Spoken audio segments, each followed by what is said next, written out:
Hello guys, hope that you are doing well.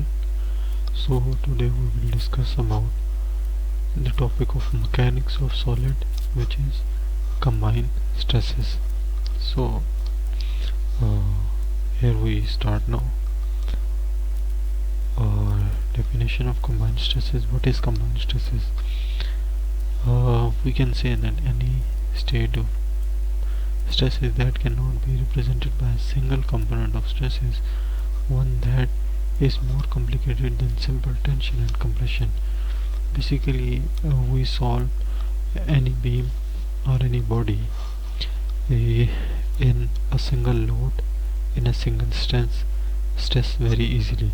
But when the stress is applied in a multiple forces, then it's difficult to solve them. So for the multiple forces and stresses, we use combined stresses formula and its concept.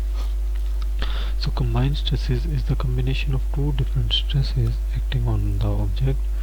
Two different stresses are the axial bending stresses. In case of beam, bending stresses are dominant, while in case of column, axial stresses are dominant. Okay, same as it is two different stresses of axial or bending, whatever it is. So this is clearly shown in the by the help of diagram. When force and P both applied, then we use multiple bending and stresses separately. Okay, so at the end we can add both of them. So here is the example in which we can take a concrete dam as profile shown.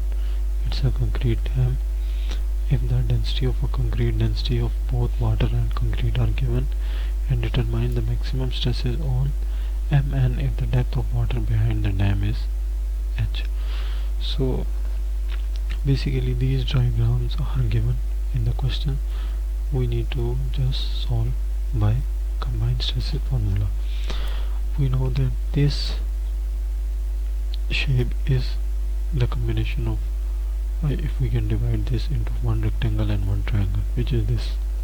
Okay, W1 and W2, both forces which are shown here, and P from the right side and P from the bottom side. This is it's a depth portion.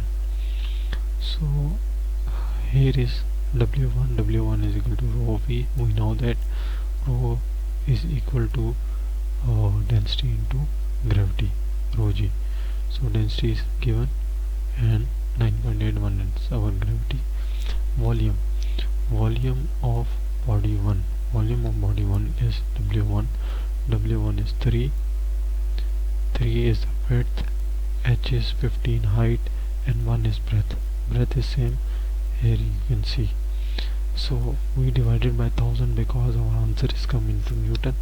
We need to convert into kilonewton, so we divide by 1000. Same as it is for W2.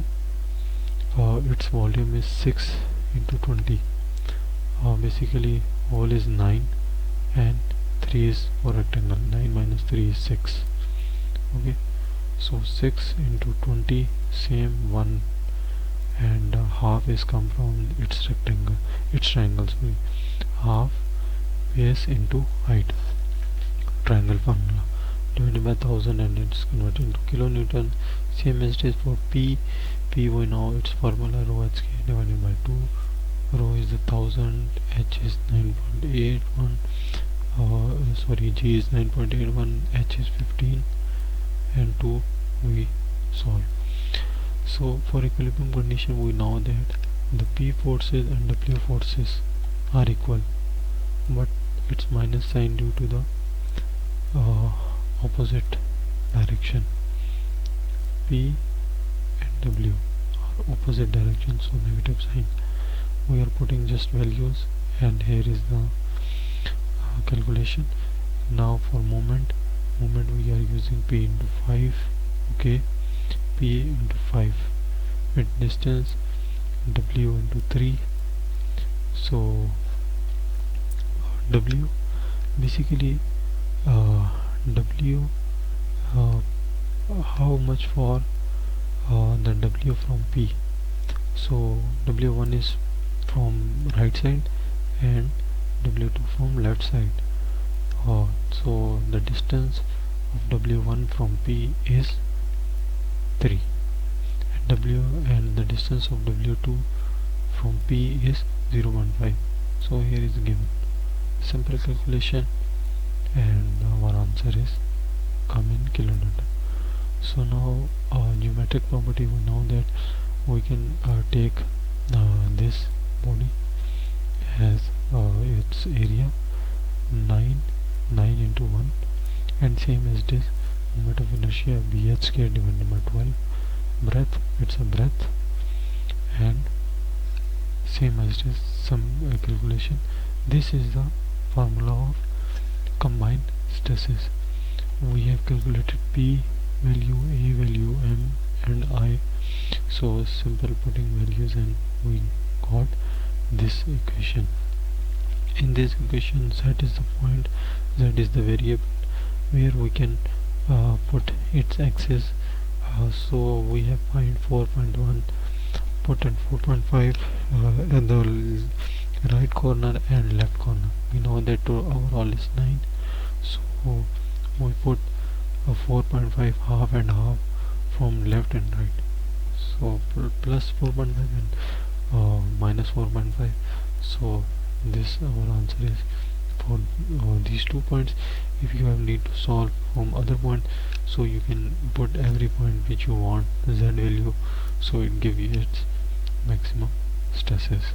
Okay, thank you.